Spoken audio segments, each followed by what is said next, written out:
Hello everyone, welcome to EduTap. My name is Megha and Sankalp series का आज हम third topic discuss करने वाले हैं, दैट इज केवाईसी नॉर्म्स। बाकी के जो टॉपिक्स हैं वो आप प्लेलिस्ट में से जाके अभी देख सकते हैं। सिमिलर सीरीज आईएफएस, एएफएम और आरबीडब्ल्यूएम के लिए भी स्टार्ट हो चुकी है, so do check out the other videos also. So before starting with the topic I would like to inform you कि जैसे कि जेआईबी एग्जामिनेशन का रजिस्ट्रेशन स्टार्ट हो चुका है and you are looking for a source जहां से आपको अच्छे से आपका प्रिपरेशन हो जाए, आपको जगह जगह ना जाना पड़े, कहीं से नोट्स, कहीं से आपको क्लासेस के लिए।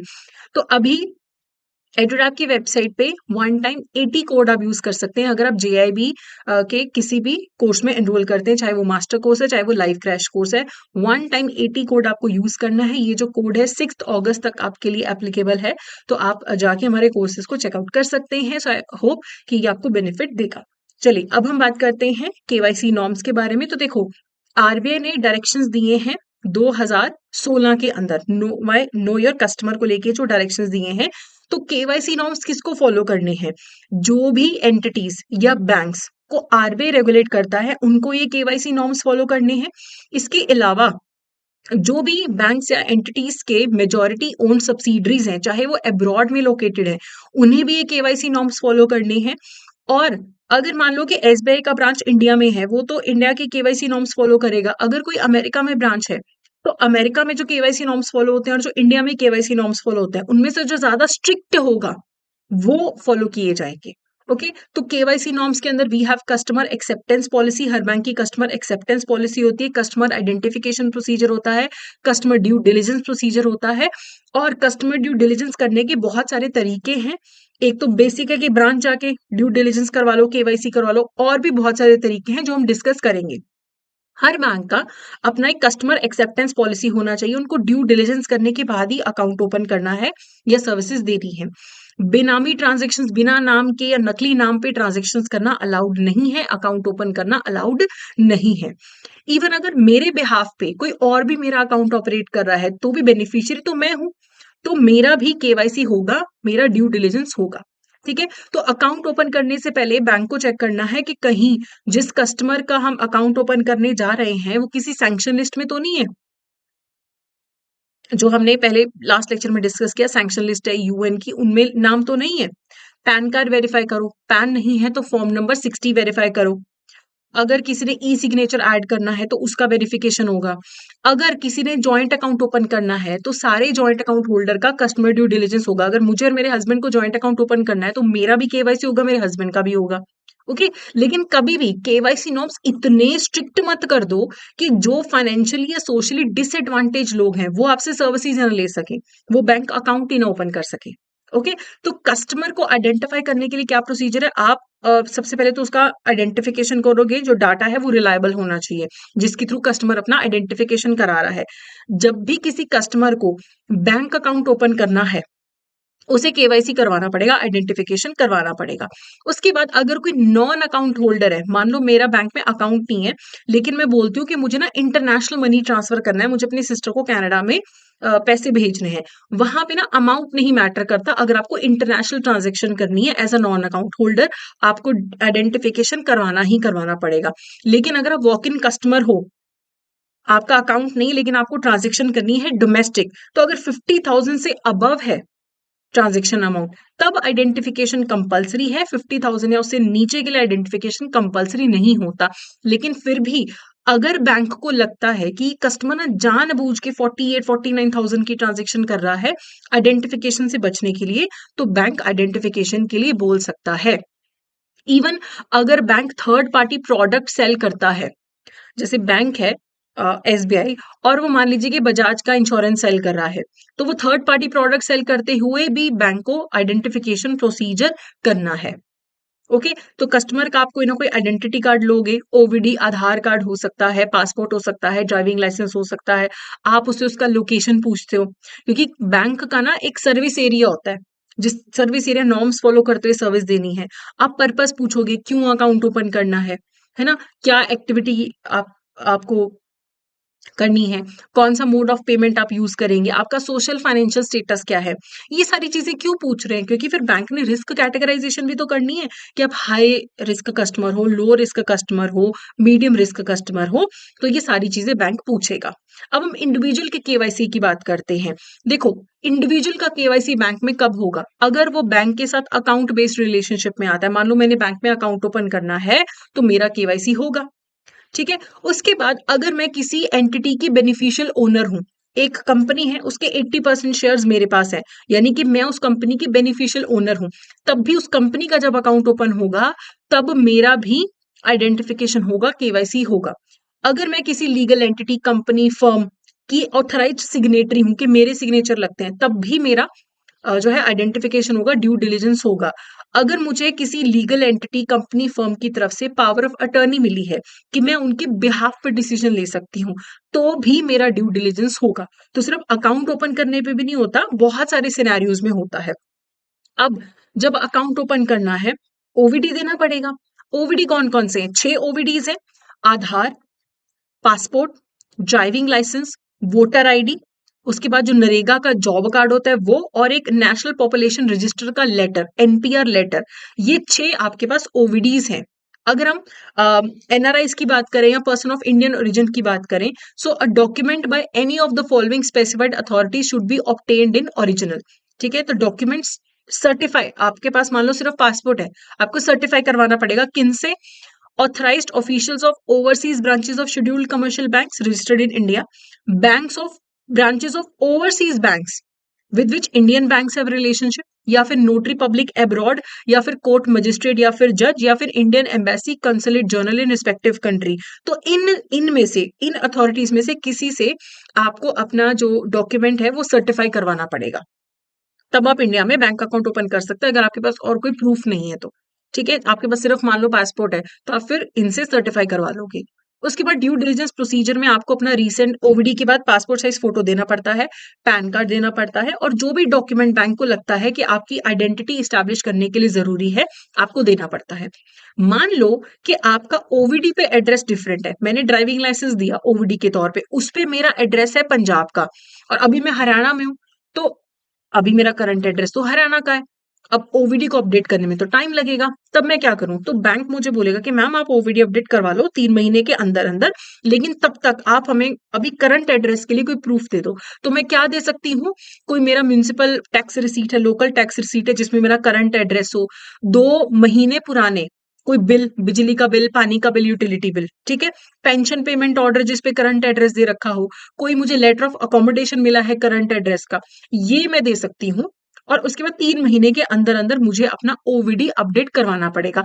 आधार को लेके टर्म्स एंड कंडीशंस थोड़े से डिफरेंट है, वो हम देखेंगे।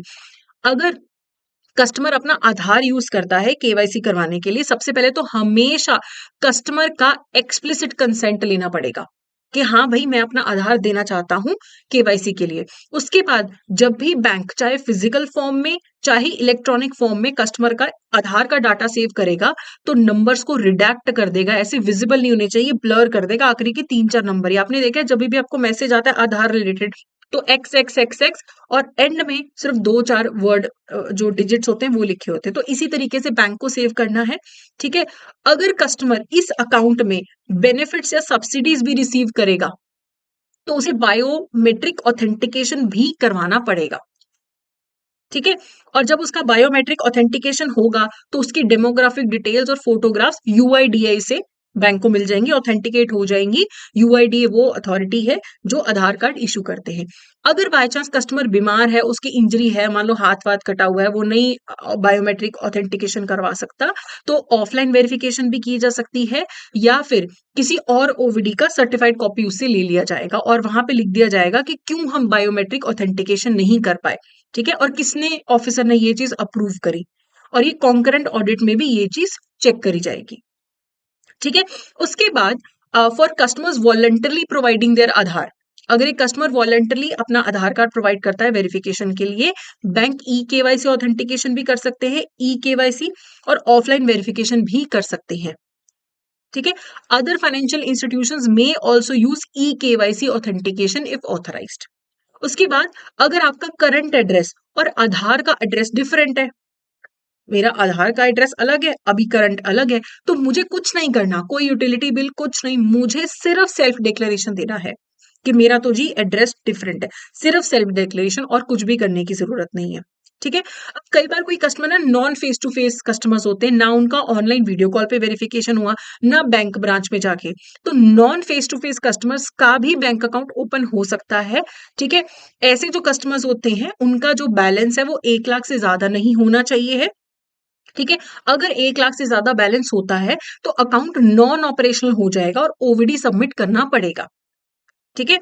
और उसके बाद ऐसा जो अकाउंट है उसमें जो क्रेडिट्स हैं वो 2 लाख से ज्यादा नहीं हो सकते, और जो टर्म लोन्स हैं वो परमिटेड है, लेकिन सिर्फ 60,000 तक का टर्म लोन आप non face to face customer को दे सकते हो। और मैक्सिमम ऐसा अकाउंट 1 साल के लिए ओपन हो सकता है, उसके बाद कंप्लीट नॉर्मल वेरिफिकेशन करवाना पड़ता है। आजकल आता नहीं मैसेज, घर बैठे अकाउंट ओपन करे बिना उसके वीडियो कॉल केवाईसी किसी के भी, तो नॉन फेस टू फेस वाले मैक्सिमम 1 साल के लिए ओपन हो सकते हैं, उसके बाद प्रॉपर आइडेंटिफिकेशन करवाना पड़ता है। ठीक है। 1 साल हो गया, कस्टमर ने कोई ओवीडी नहीं सबमिट करवाया, कोई सीडीडी नहीं कराया, कुछ नहीं किया, तो फिर उसका डिपॉजिट अकाउंट क्लोज कर दिया जाएगा और उसको बोरोवेल अकाउंट में कुछ भी और डिस्पर्सल नहीं दिया जाएगा। ठीक है। और कस्टमर जब भी non face to face account open करता है उसको ये बताना पड़ता है कि मेरा यही non face to face account है, मेरा और कहीं पे भी और non face to face account नहीं है। ठीक है। They will not open any additional accounts at any other financial institution or bank using this mode. अगर एक अकाउंट ओपन हो गया तो वही, और फिर आप नहीं ओपन कर सकते। ठीक है। फिर अगर हम सोल प्रोप्राइटरशिप फर्म की बात करें, सोल प्रोप्राइटरशिप फर्म में मान लो मेरा एक दुकान है, उसका नाम मोगली एंटरप्राइजेस है, मैं ही अकेली उसको चलाती हूँ, तो मैं सोल प्रोप्राइटर हूँ। अगर सोल प्रोप्राइटरशिप फर्म का अगर बैंक अकाउंट ओपन करना है तो एक तो रजिस्ट्रेशन सर्टिफिकेट लगेगा, कोई भी 2 डॉक्यूमेंट लगेंगे। कौन से? या रजिस्ट्रेशन सर्टिफिकेट, या आपके पास म्युनिसिपल अथॉरिटी की तरफ से कोई सर्टिफिकेट लाइसेंस है, कोई sales return, income tax return, कोई जीएसटी सर्टिफिकेट है, या कोई आपके पास इंपोर्टर एक्सपोर्टर कोड है, कोई सेल्स टैक्स का डॉक्यूमेंट है, सर्विस टैक्स का डॉक्यूमेंट है, सोल प्रोप्राइटर का कोई इनकम टैक्स रिटर्न है, कोई बिजली का बिल है दुकान के नाम पे। इनमें से कोई भी 2 डॉक्यूमेंट आपने जमा करवाने हैं अगर आपको बैंक अकाउंट ओपन करना है। अगर बाई चांस कस्टमर के पास 2 नहीं सिर्फ 1 डॉक्यूमेंट है, तो बैंक वाले फील्ड वेरिफिकेशन करके, बिजनेस कंफर्म करके, सिंगल डॉक्यूमेंट के बेसिस पे भी आपको बैंक अकाउंट ओपन करने देंगे। ओके। अगर कंपनी को बैंक अकाउंट ओपन करना है, केवाईसी करवाना है, तो कंपनी का सर्टिफिकेट ऑफ इनकॉर्पोरेशन, जैसे हमारा डेट ऑफ बर्थ, इनका सर्टिफिकेट ऑफ इनकॉर्पोरेशन, फिर memorandum of association, article of association लगेगा, कंपनी का पैन लगेगा, कंपनी के बेनिफिशियल ओनर कौन है, फिर कंपनी का जो बोर्ड ऑफ डायरेक्टर है वो एक रेजोल्यूशन पास करके देगा कि यस हम अलाउ करते हैं कंपनी को बैंक अकाउंट ओपन करना। फिर पावर ऑफ अटर्नी किस किस को दी है उनके बारे में भी आपको बैंक को बताना पड़ेगा। फिर जो बेनिफिशियल ओनर है, जो कंपनी के ऑथराइज सिग्नेटरी हैं, जिनके पास भी पावर ऑफ अटर्नी है, सबका केवाईसी होगा कंपनी का अकाउंट ओपन करते हुए। ठीक है। पार्टनरशिप फर्म को अगर बैंक अकाउंट ओपन करना है तो उनका रजिस्ट्रेशन सर्टिफिकेट, पार्टनरशिप डीड, ठीक है, और पार्टनरशिप फर्म का पैन होगा, वो जमा करवाना पड़ता है। और जो उस पार्टनरशिप फर्म में पार्टनर्स हैं, बेनिफिशियल ओनर्स हैं, जिनके पास पावर ऑफ अटर्नी है, सबका केवाईसी होगा। ट्रस्ट की बात करें तो ट्रस्ट का certificate of registration, trust deed, PAN नहीं तो फॉर्म नंबर 60, या जिनके पास भी पावर ऑफ अटर्नी है ट्रस्ट के बिहाफ पे, उनका केवाईसी होगा। अगर हम अनइनकॉर्पोरेटेड एसोसिएशन की बात करें, ठीक है, तो जो भी उस इन एसोसिएशन को मैनेज करता है उनको रेजोल्यूशन पास करना पड़ेगा कि यस हम बैंक अकाउंट ओपन करना चाहते हैं। पैन नहीं है तो फॉर्म नंबर 60। फिर जिसके पास पावर ऑफ अटर्नी है एसोसिएशन में, उसका भी केवाईसी होगा। उस बॉडी का जो भी मैनेजमेंट होता है, जो मेंबर्स है मैनेजिंग बॉडी के, उनका केवाईसी होगा। बेनिफिशियल ओनर्स का केवाईसी होगा, जिनके पास पावर ऑफ अटर्नी है उनका भी केवाईसी होगा। ठीक है। कुछ भी इंफॉर्मेशन जो बैंक को चाहिए उस एसोसिएशन की आइडेंटिटी स्टैब्लिश करने के लिए, वो बैंक डिमांड कर सकते हैं। स्कूल है, क्लब है ना, तो उनके लिए ये वाला प्रोसीजर होगा। अगर कोई अनरजिस्टर्ड ट्रस्ट होता है या कोई अनरजिस्टर्ड पार्टनरशिप फर्म होता है, वो भी अनइनकॉर्पोरेटेड एसोसिएशन के कैटेगरी में फॉल करता है। अगर आप देखो पार्टनरशिप फर्म में हमने यहाँ पे रजिस्ट्रेशन सर्टिफिकेट मांगा, यहाँ पे सर्टिफिकेट ऑफ रजिस्ट्रेशन मांगा, अगर रजिस्टर्ड नहीं है तो फिर इन्हें अनइनकॉर्पोरेटेड एसोसिएशन की कैटेगरी में रखा जाता है। ठीक है, या बॉडी ऑफ इंडिविजुअल्स भी हम टर्म यूज करते हैं कि सोसाइटी है, वो रजिस्टर्ड नहीं है, तो फिर वो body of individuals unincorporated association की कैटेगरी में फॉल करता है। इसके अलावा कोई सोसाइटी, कोई यूनिवर्सिटी, कोई लोकल बॉडी, कोई पंचायत है, उसने अपने नाम पे बैंक अकाउंट ओपन करना है, तो जो भी उस अथॉरिटी के बिहाफ पे एक्ट करता है उसका प्रूफ लगेगा। बेनिफिशियल ओनर्स का केवाईसी होगा, पावर ऑफ अटर्नी जिसको दी गई है, जो अकाउंट में ट्रांजैक्शन करेगा। मान लो सरपंच ट्रांजैक्शन करता है तो सरपंच को पावर ऑफ अटर्नी है, तो उसका केवाईसी होगा। ठीक है, उसकी लीगल आइडेंटिटी स्टैब्लिश करने के लिए जो डॉक्यूमेंट चाहिए वो बैंक डिमांड करेगा। अब बार बार एक टर्म यूज हो रहा है, बेनिफिशियल ओनर। बेनिफिशियल ओनर होता कौन है? बेनिफिशियल ओनर, इस पे पेपर में भी क्वेश्चन पूछा जाता है। तो कंपनी के केस में जिसके पास कंपनी का 10% से ज्यादा कैपिटल या प्रॉफिट होता है वो बेनिफिशियल ओनर है, या जिसके पास डायरेक्टर्स को अपॉइंट करने का पावर है, मैनेजमेंट कंट्रोल करने का पावर है, डिसीजन लेने का पावर है, वो बेनिफिशियल ओनर होगा। पार्टनरशिप फर्म जो रजिस्टर्ड है उसके केस में 10% से ज्यादा जिसके पास कैपिटल या प्रॉफिट होगा वो बेनिफिशियल ओनर होगा। और अगर हम बॉडी ऑफ इंडिविजुअल्स या एसोसिएशंस की बात करें, तो जिनके पास 15% से ज्यादा कैपिटल, प्रॉफिट या प्रॉपर्टी होगा उन्हें हम बेनिफिशियल ओनर बोलेंगे। ट्रस्ट के केस में जो ट्रस्ट का ऑथर है, जो ट्रस्टी है, जो बेनिफिशियल ओनर है, जिसके पास 10% से ज्यादा इंटरेस्ट है, या जिसके पास भी कंट्रोल है ट्रस्ट का, उसे बेनिफिशियल ओनर बोला जाएगा। ठीक है, अभी तो बेसिक नॉर्म्स थे। अब कुछ ऐसे टाइप के कस्टमर है जिनमें थोड़ा एनहांस्ड ड्यू डिलिजेंस करना पड़ता है, जरूरत से ज्यादा ध्यान रखना है अकाउंट ओपन करते हुए। जैसे अगर कोई पर्सन फेस टू फेस नहीं है, non face to face customer है, तो उसकी जो पहली ट्रांजेक्शन होगी वो किसी रेगुलेटेड एंटिटी के साथ होनी चाहिए। ठीक है, एनहांस ड्यू डिलिजेंस के लिए। अगर कोई पॉलिटिकली एक्सपोज्ड पर्सन अपना अकाउंट ओपन करना चाहता है, कोई हेड ऑफ द स्टेट है, कोई पॉलिटिशियन है, कोई सरकारी बड़ा अफसर है, कोई मिलिट्री का अफसर है, बड़ी कंपनी का सीईओ है, या पॉलिटिकली एक्सपोज्ड है, पार्टी से बिलोंग करता है, तो उसका अकाउंट ओपन करते हुए उसके बारे में, उसके फैमिली के बारे में, उसके इनकम सोर्सेज के बारे में बैंक को जानकारी जुटानी चाहिए। ठीक है, उसके सोर्स ऑफ फंड्स वेरीफाई करो, और जो भी उसके अकाउंट के बेनिफिशियल ओनर्स हैं उनके भी सोर्स ऑफ फंड्स आपको वेरीफाई करने हैं, उसके बाद अकाउंट ओपन करना है। कई बार हमारा अकाउंट जो है हमारी तरफ से कोई इंटरमीडियरी चलाता है। मान लो मेरे पास बहुत पैसा है, मेरे पास बहुत करोड़ों रुपए हैं, मेरा वेल्थ मैनेजर है जो मेरे बिहाफ पे मेरे अकाउंट्स चलाता है। ठीक है, तो मेरा आइडेंटिफिकेशन होना चाहिए कि किसके बिहाफ पे कर रहे हो आप। ठीक है, सिंगल क्लाइंट हूं मैं, मेरा आइडेंटिफिकेशन होगा, चाहे मेरे बिहाफ पे कोई और अकाउंट चला रहा है। कई बार होता है pooled accounts of professional intermediaries. कई बार क्या होता है, म्यूचुअल फंड कंपनीज है, कितने लोगों का, लाखों लोगों का पैसा है, पेंशन फंड है, लाखों लोगों का पैसा है, और उनके बिहाफ पे वो अकाउंट ऑपरेट कर रहे हैं, म्यूचुअल फंड वाले, पेंशन फंड वाले। तो अकाउंट ओपन किया जा सकता है, कोई इशू नहीं है। लेकिन कभी भी जो इंटरमीडियरी है वो ये नहीं बोल सकता, अगर बैंक किसी का डाटा डिमांड करे कि तुम बताओ तुम्हारे क्लाइंट्स कौन है, कॉन्फिडेंशियलिटी की बात अगर करता है इंटरमीडियरी, तब अकाउंट नहीं ओपन हो सकता। ठीक है, अगर हर पर्सन का सब अकाउंट बनाना पॉसिबल है, तो सब अकाउंट बनाना चाहिए कि हर पर्सन का एक मेन अकाउंट, सब अकाउंट्स के आइडेंटिफिकेशन हो जाए, कौन सा पैसा किसका है। ठीक है, if funds held by intermediaries for all beneficial owners are commingled in a single bank account, the bank must identify the beneficial owners. कई बार सबका पैसा एक ही जगह पे, अलग अलग अकाउंट्स नहीं है, तो बेनिफिशियल ओनर्स का आइडेंटिफिकेशन करना जरूरी है।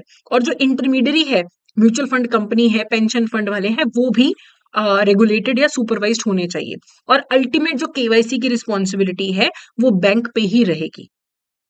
ठीक है, फिर अगर हम सेल्फ हेल्प ग्रुप्स की बात करें, तो सेल्फ हेल्प ग्रुप्स को अगर बैंक अकाउंट ओपन करना है, तो अगर सिर्फ सेविंग्स अकाउंट ओपन करना है, तो जो सेल्फ हेल्प ग्रुप के ऑफिस बेयरर्स हैं वो अकाउंट ओपन कर सकते हैं। लेकिन अगर क्रेडिट लिंकिंग करना है सेल्फ हेल्प ग्रुप का, कि अकाउंट भी ओपन करना है, क्रेडिट लिंकिंग भी करना है, तो सारे जो मेंबर्स हैं उनका केवाईसी होगा। सिर्फ बैंक अकाउंट ओपन करना है तो सिर्फ ऑफिस बेयरर्स का केवाईसी होगा। लेकिन अगर सबका करना है, मेंबर्स का क्रेडिट लिंकिंग करना है, तो फिर सबका केवाईसी होगा। तो मान लो मेरा सेल्फ हेल्प ग्रुप है, हमें कोई बैंक से लोन नहीं चाहिए, हमें सिर्फ अकाउंट ओपन करना है, तो सिर्फ ऑफिस बेयरर्स। अगर हमें लोन भी लेना है, क्रेडिट लिंकिंग करनी है, फिर सबका केवाईसी होगा।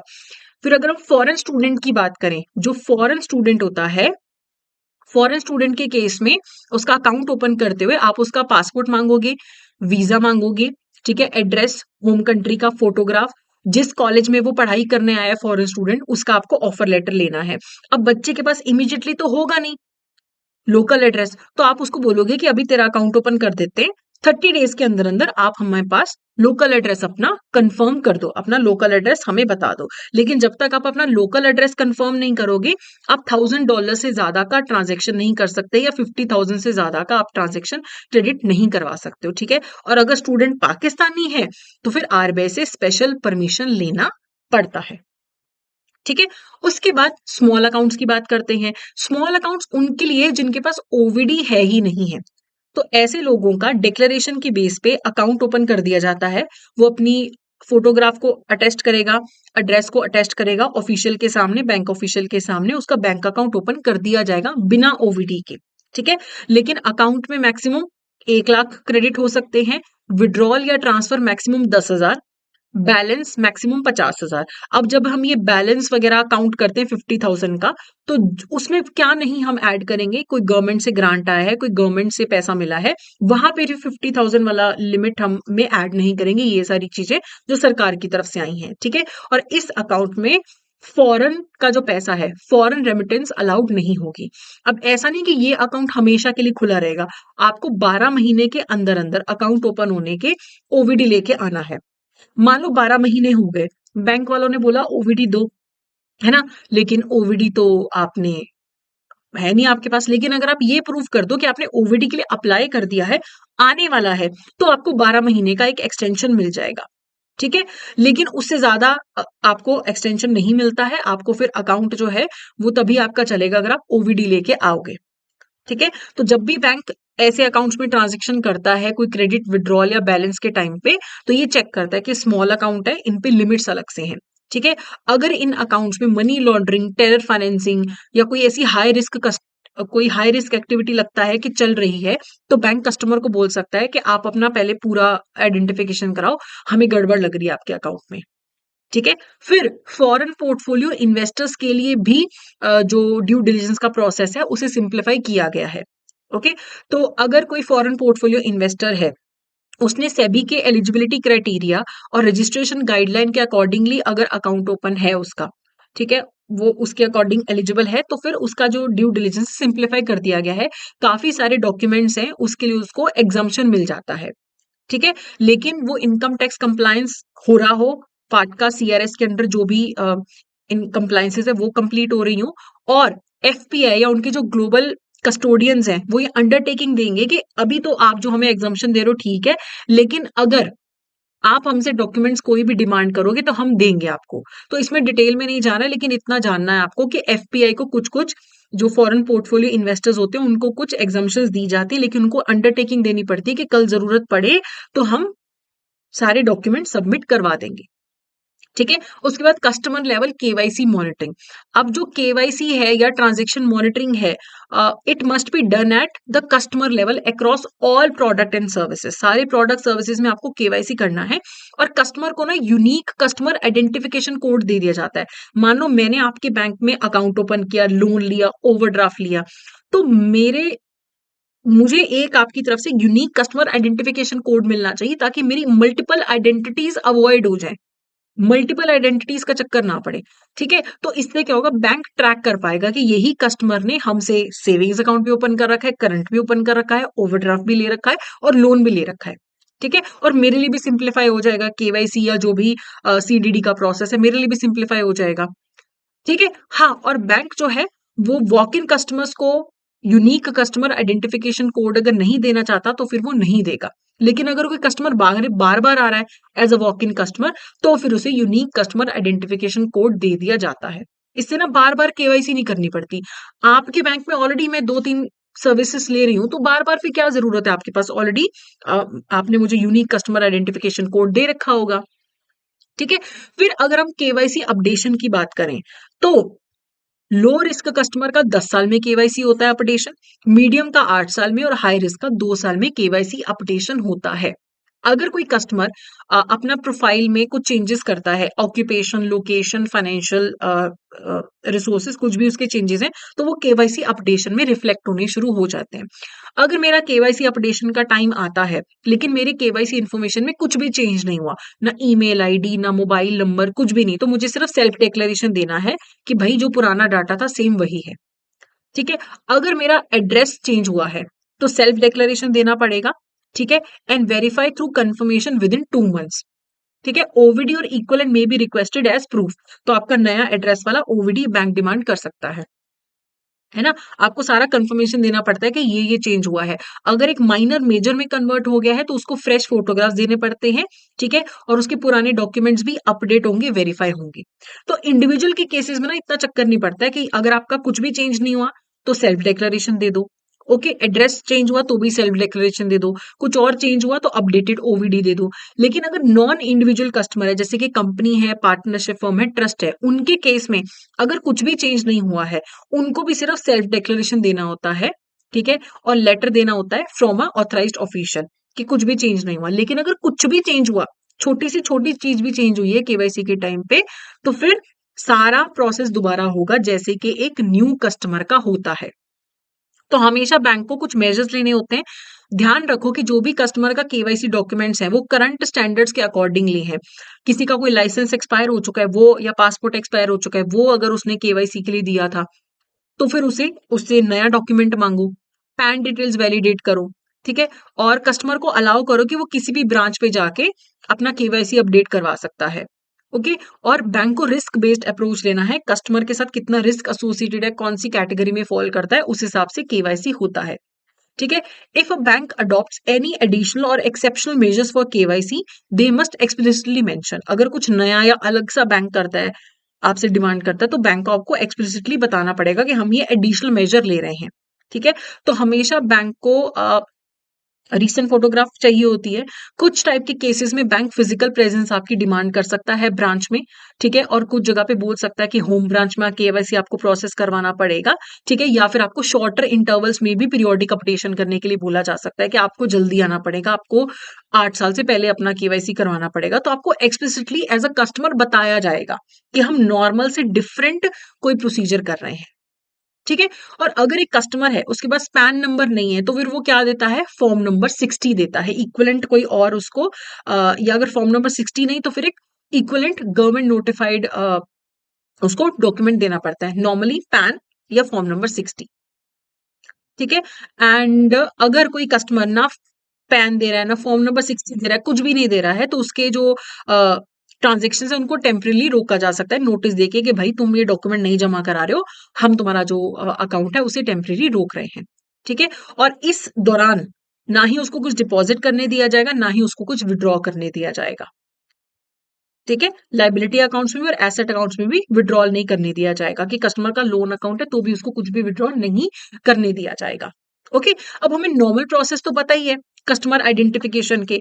कुछ ऑल्टरनेटिव मोड्स भी अवेलेबल होते हैं, जैसे कि थर्ड पार्टी से आप जो बैंक है सर्विसेज ले सकता है कि थर्ड पार्टी केवाईसी करके देगा, या वीडियो बेस्ड कंफर्मेशन हो सकता है, या फिर डिजिटल केवाईसी भी हो सकता है।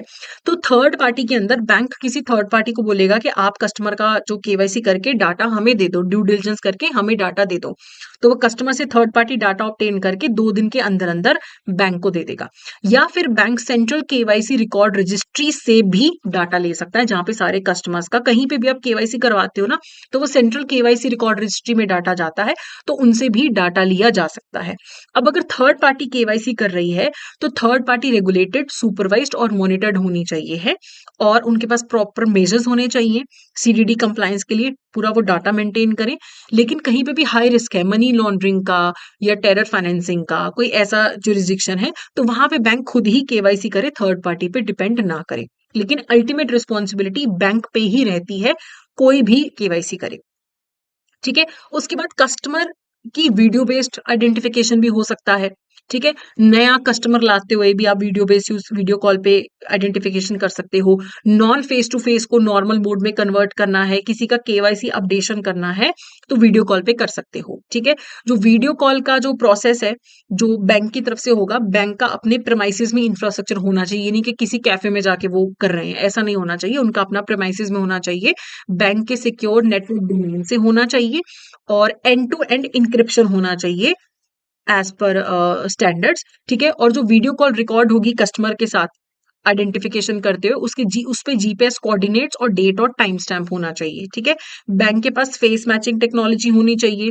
अगर कोई नकली कुछ फिल्टर लगा के बैठा है, वो सब चेक करने का भी बैंक के पास इंफ्रास्ट्रक्चर होना चाहिए, ठीक है? बैंक ये इंफ्रास्ट्रक्चर को प्रॉपर मेंटेन करके रखे।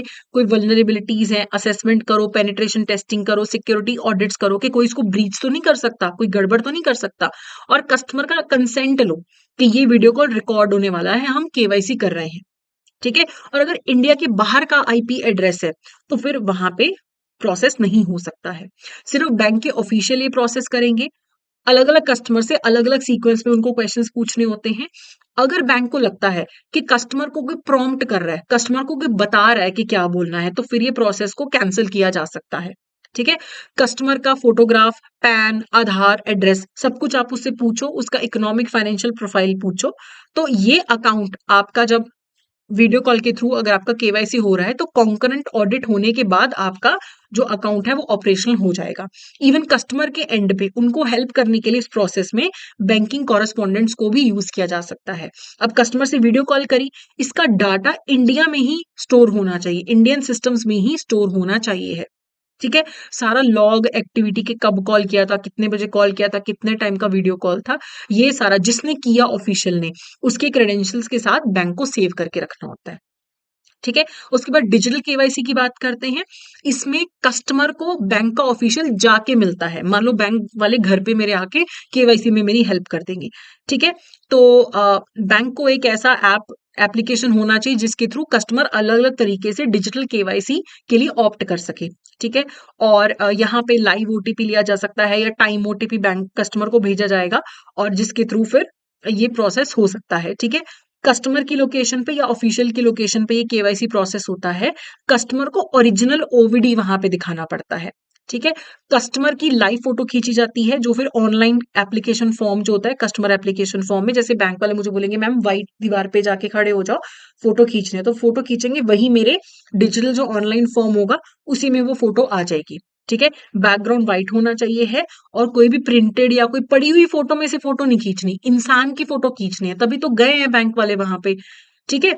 और जो फोटोग्राफ होगी मेरी, मान लो जो फोटो खींची गई है उस पे कस्टमर एप्लीकेशन फॉर्म का वाटरमार्क होगा, जीपीएस कोऑर्डिनेट्स, ऑफिशियल का नाम, unique employee code, date, time, सब चीज का वाटरमार्क वहां पे होना चाहिए कस्टमर की फोटोग्राफ पे, ठीक है? पता लगे कि तभी खींची गई है, ठीक है? लाइव उससे आप ओवीडी मांगोगे, लाइव फोटोग्राफ लोगे उसके ओवीडी की ओरिजिनल की, या आधार की आपको ओरिजिनल फोटो लेनी पड़ेगी, ठीक है? और उस पे भी सारी चीजें वाटरमार्क होंगी, ओके? और जो आपकी जो ओवीडी पे फोटो है, आपकी जो लाइव फोटो खींची गई है उससे मैच होनी चाहिए, अलग अलग नहीं हो सकते दोनों, ठीक है?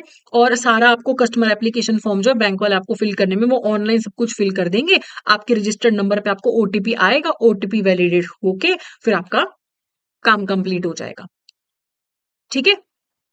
फिर ऑथराइज्ड ऑफिसर का भी कंफर्मेशन होता है, ठीक है? ऑफिसर का जो मोबाइल नंबर है वो वही होना चाहिए जो बैंक में रजिस्टर्ड है। ऑफिसर भी तो अपने फोन पे ये सब कुछ कर रहा है ना, उसका खुद का नंबर भी वही वो यूज करेगा, वही फोन यूज करेगा जो बैंक के साथ उसका रजिस्टर्ड है, ठीक है? और पूरे प्रोसेस में ऑफिसर के नंबर पे भी ओटीपी जाएगा, वो भी वैलिडेट करेगा कि हाँ मैंने ही किया है और मैंने ये प्रोसेस कंप्लीट कर दिया, और खुद का भी वो फोटो खींचेगा ऑफिसर कि देखो मैं हूँ, मैं आया था लोकेशन पे और मैंने ये जो पूरा प्रोसेस है उसे कंप्लीट किया है। और कस्टमर को ना एक रेफरेंस आईडी दे दी जाती है कि मैम आपका प्रोसेस हमारी तरफ से हमने शुरू कर दिया है, ये आपका रेफरेंस आईडी है, ठीक है? एक बार पूरा प्रोसेस कंप्लीट हो गया, सारे वेरिफिकेशन हो गए, तो फिर ऑथराइज्ड ऑफिशियल डिजिटल सिग्नेचर कर देगा फॉर्म के ऊपर, ठीक है? और उस सर्टिफिकेट का जो कस्टमर एप्लीकेशन फॉर्म का प्रिंट आउट है वो भी कस्टमर को दे देगा, कस्टमर उस पे साइन कर देगा या फिर सिग्नेचर कर देगा, और उसको स्कैन करके फिर सिस्टम में अपलोड कर दिया जाएगा। मतलब जो भी फॉर्म भरा, उसका प्रिंट आउट निकाला गया, कस्टमर ने उस पे साइन किया या थंब इम्प्रेशन दिया, फिर उसे स्कैन करके अपलोड कर दिया जाता है। ठीक है, और हार्ड कॉपी कस्टमर को दे दी जाती है। एक और तरीका है केवाईसी करने का, e KYC services of UIDAI आधार।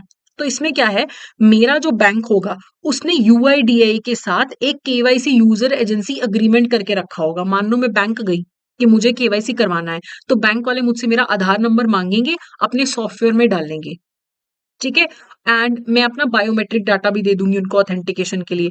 अब ये डाटा बैंक वाले यूआईडीआई को भेजेंगे, आधार वालों को भेजेंगे, आधार वाले चेक करेंगे कि नहीं ऐसा तो कोई आधार नंबर ही नहीं है, तो वो एरर भेज देंगे। अगर मैच हो जाता है कि ठीक है जो कस्टमर ने डाटा दिया, बैंक ने यूआईडी को भेजा, मैच हो गया, तो बैंक वालों को यूआईडी की तरफ से कस्टमर का सारा डाटा आ जाएगा। कस्टमर को फिर सारा डाटा देने की जरूरत नहीं है, क्योंकि आधार वालों के पास होगा सारा डाटा, वही शेयर कर देंगे। तो इससे केवाईसी करना आसान हो जाता है। ठीक है, और मैंने आपको मेंशन किया था सेंट्रल केवाईसी रिकॉर्ड रजिस्ट्री। तो सेंट्रल केवाईसी रिकॉर्ड रजिस्ट्री जो है वो सरसाई मेंटेन करता है, central registry of securitisation, asset reconstruction and security institute of India. अब मैं जो भी केवाईसी करवाती हूँ ना, मेरा सारा केवाईसी का डाटा इनके पास चला जाता है, सी केवाईसीआर या सरसाई के पास ये डाटा चला जाता है। जब भी बैंक के पास कोई कस्टमर अपना बैंक अकाउंट ओपन करता है, केवाईसी करवाता है, 10 दिन के अंदर अंदर बैंक ये डाटा सरसाई को या सेंट्रल केवाईसी रिकॉर्ड रजिस्ट्री में डलवा देता है। 2016 से जितने भी ये एंटिटीज हैं जो आरबीआई, सेबी, आईआरडीआई या पीएफआरडी के अंडर आती हैं, वो जब भी केवाईसी करते हैं उसका डाटा यहाँ पे जाता है, सरसाई के पास चला जाता है। ठीक है, और हर कस्टमर जब भी वो केवाईसी करवाता है तो उसे एक केवाईसी आइडेंटिफायर मिलेगा। तो उससे फायदा क्या होता है, पहले क्या होता था, अगर मुझे म्यूचुअल फंड चाहिए, बैंक अकाउंट चाहिए, हर जगह अलग अलग केवाईसी करवानी पड़ती है। अब एक बार केवाईसी करवाया, केवाईसी आइडेंटिफायर नंबर मिल गया, तो मुझे सिर्फ नंबर देना है, उसके बेसिस पे मुझे बार बार केवाईसी करवाने की जरूरत नहीं, उनके पास ऑटोमेटिकली डाटा आ जाएगा। तो जब अब मान लो मुझे दोबारा बैंक अकाउंट ओपन करने जाना है, मेरा सारा डाटा सेम है, तो अपना केवाईसी आइडेंटिफायर दे दूंगी। और अगर कुछ डिफरेंट है कि मेरा नंबर चेंज हो गया, मेरा एड्रेस चेंज हो गया, वो मैं बैंक को बता दूंगी कि ये आप करेक्शन कर लो, पिछली बार से डिफरेंट है। ठीक है, ओके। तो बैंक वालों को बहुत ज्यादा ध्यान से ये सारे प्रोसेसेस करने हैं, और जहां पे भी कॉम्प्लेक्स ट्रांजेक्शन है, कुछ भी गड़बड़ लगती है, तो एफआईयू इंडिया को बताना है। प्रिंसिपल ऑफिसर की जिम्मेदारी होती है ये देखना कि कोई ट्रांजेक्शन सस्पिशियस है या नहीं है। कस्टमर की ट्रांजेक्शन के टाइम पे, कस्टमर का अकाउंट ओपन करते, कभी भी रिव्यू के टाइम पे आपको लगता है गड़बड़ है, तो आपको सस्पिशियस ट्रांजेक्शन रिपोर्ट बना के 7 दिन के अंदर अंदर एफआईयू इंडिया को भेजनी है। कि कोई कॉम्प्लेक्स ट्रांजेक्शन है, अनजस्टिफाइड ट्रांजेक्शन है, ठीक है, कोई फाइनेंशियल टेररिज्म से रिलेटेड लग रही है आपको, कुछ भी आपको गड़बड़ लग रही है ना, आपने एफआईयू इंडिया को बताना है। ठीक है, अब इसके रिलेटेड एमसीक्यूज देख लेते हैं। ये क्वेश्चन मई 2023 में पूछा गया था कि in which of the following cases the bank does not need to follow customer identification process. NEFT to Delhi by walk in customer, देखो 51,000 का वॉक इन कस्टमर का ट्रांजेक्शन है, केवाईसी होगा। लॉकर में भी होता है, लेटर ऑफ क्रेडिट में भी होता है। लेकिन जब एक customer small savings account open करता है ना, तो उसका फुल आइडेंटिफिकेशन प्रोसेस नहीं कंप्लीट होता, क्योंकि उसने ओवीडी नहीं करवाया। तो बिना ओवीडी के अकाउंट ओपन हो रहा है ना, तो प्रॉपर जो प्रोसीजर है वो नहीं कंप्लीट हो रहा, वो तो 12 महीने का उसको समय दे दिया जाता है। तो सी करेक्ट आंसर है। अगला क्वेश्चन आपको मई 2024 में पूछा गया था, for the purpose of KYC customer किसको बोलेंगे, जिसका अकाउंट ओपन है, यस, जो बेनिफिशियल ओनर है वो भी कस्टमर की कैटेगरी में आ जाएगा। ठीक है, बेनिफिशियल जिसकी ट्रांजेक्शन इंटरमीडियरी कर रहा है उसको भी कस्टमर माना जाएगा। ठीक है, entity connected with a financial transaction which can pose significant reputational or other risk to the bank. अगर कोई एंटिटी कनेक्टेड है फाइनेंशियल ट्रांजेक्शन से, है ना, जो बैंक को सिग्निफिकेंट रेपुटेशनल या कोई रिस्क दे सकती है, अगर ट्रांजेक्शन से कोई बड़ी एंटिटी अगर रिलेटेड है, उसको भी कस्टमर मान के उसका भी आइडेंटिफिकेशन होगा। तो यहाँ पे ऑल ऑफ द अबव सारे ही कस्टमर की कैटेगरी में फॉल होंगे, सबका ड्यू डिलिजेंस होगा। अगला क्वेश्चन आपको पूछा गया अक्टूबर 2024 में, which of the following statements regarding the accounts of non face to face customers is incorrect. The aggregate balance for all deposits accounts of customers cannot exceed 2 lakh rupees. Otherwise, the account will be made non-operational until submission of OVD. के OVD ना आने तक आपका balance जो है, aggregate balance of all deposits के सारे deposits मिला के 2 लाख से ज्यादा के नहीं होने चाहिए। एग्रीगेट क्रेडिट्स भी आपके 2 लाख से ज्यादा नहीं होने चाहिए। आपको लोन मिल सकता है, टर्म लोन और किसी भी टाइप का लोन जो है 60,000 का, और आप deposit or borrowal accounts must transition to normal mode within 1 year. A declaration must be obtained that no other account has been or will be opened. तो इसमें आपको इनकरेक्ट पूछा है, तो फिफ्थ तो आपका सही है, आपको डिक्लेरेशन देनी पड़ती कि आपने ऐसा अकाउंट कहीं और नहीं ओपन किया, तो फिफ्थ तो नहीं हो सकता आंसर में। और 1 साल के अंदर अंदर नॉर्मल मोड में जाना पड़ता है, ये भी बिल्कुल सही है, तो फोर्थ भी नहीं हो सकता। तो करेक्ट इनकरेक्ट कौन से हैं? 1 और 3 इनकरेक्ट है। यहाँ पे 1 लाख आएगा एक तो 2 लाख की जगह, और सिर्फ टर्म लोन मिलता है 60,000 का, और सारे टाइप के लोन्स नहीं मिलते हैं अगर आप non face to face customer हो। तो ए करेक्ट आंसर है। उसके बाद, what are the requirements for conducting KYC of NRI? अगर कोई इंडियन पासपोर्ट है किसी के पास, कोई और ओवीडी नहीं है, तो ऐसा एनआरआई को अगर अकाउंट ओपन करना है तो वो कैसे ओपन करेगा? ये मई 2025 में पूछा गया था। A copy of Indian passport certified by any of specified authority such as overseas branches of scheduled commercial banks registered in India or the Indian embassy consulate. ये बिल्कुल सही है, आपको किसी अथॉरिटी से उसे सर्टिफाई करवाना पड़ता है, ये हमने देख लिया। रिसेंट फोटोग्राफ लगेगी, यस।